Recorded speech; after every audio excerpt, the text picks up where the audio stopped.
Today I'm answering your questions from my Instagram Q&A I did the other week, well, last week, and one I did a few weeks before, because it's just nice to mix some in. It'll be pretty quick. I'm not going to take too long to do this because I have quite a bit to do today and sort out. So, but I thought I'd share a couple of my favourite questions, a couple of ones that get asked quite a lot, and I would kind of do my best to kind of share some tips. So I'm going to read them off of here. If you could have one lens between a 50mm or an 80mm, which lens would you have? I'm guessing that's for sport. I have a 50mm. I have shot on an 80mm. I think it was either 80 or 85mm.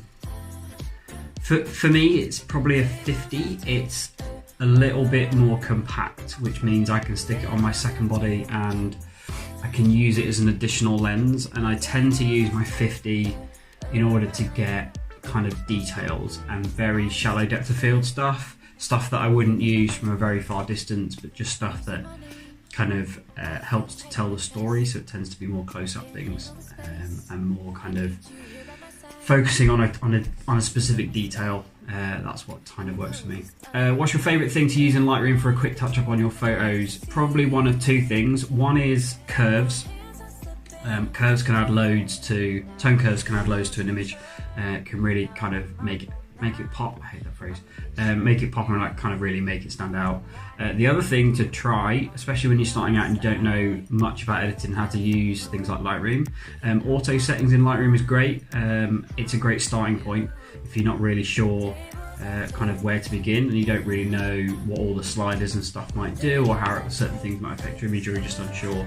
Just hit auto settings and the Lightroom then tries to figure out what the best look is for that image. For me, that's usually a little bit too much shadows.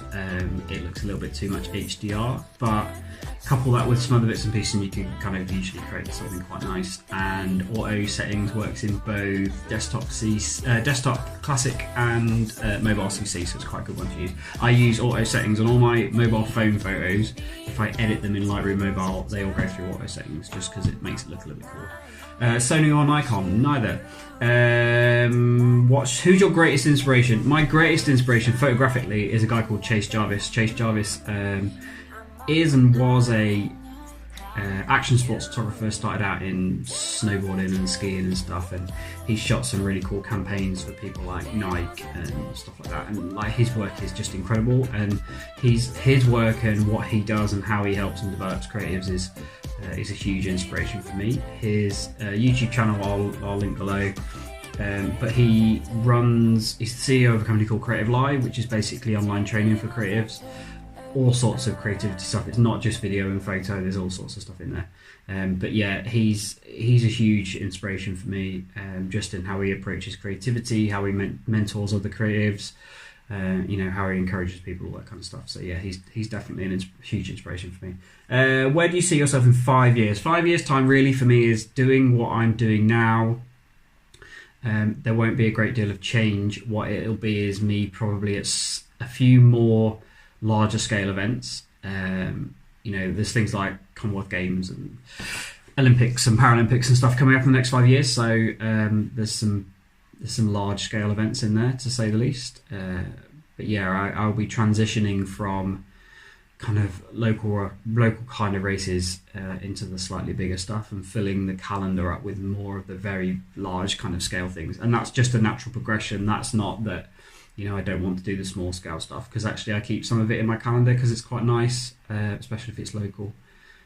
So yeah, it's quite a cool thing to do, but the natural progression for me is to go to the bigger events with the bigger brands who want me to go there and stuff like that. Okay, final one before I wrap up and go out, because I have things to do, busy person. Any business social media tips? Yes, be authentic and be yourself, and don't sell.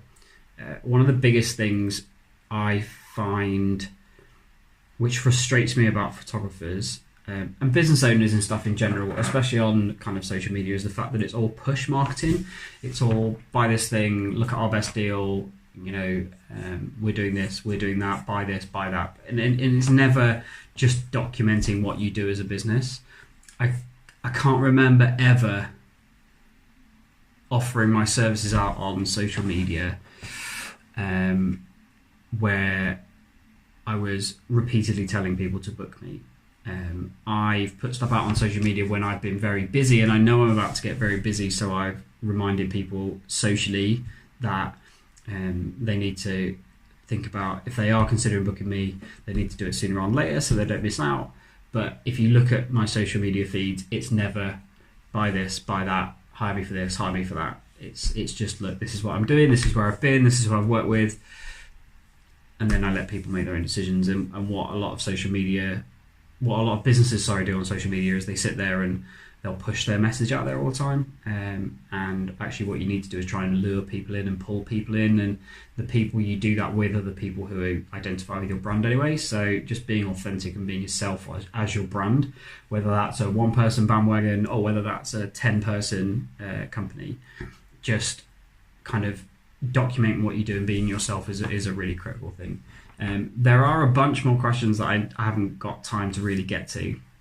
I also don't want this video to be massively long, so I'll have a look at it in future. If you do have any more questions, drop them in the comments below or ping them onto me on social media, and I'll add them to an ever-growing list of questions I get asked, and yeah, we'll go from there. But hopefully kind of those little things just kind of help, and if they do, great. If they don't, then I'm sorry, and I've massively let you down, and I apologise from the bottom of my heart. Have a wicked day. Enjoy what you're doing. Go take some cool photos, and we'll catch up soon. Cheers.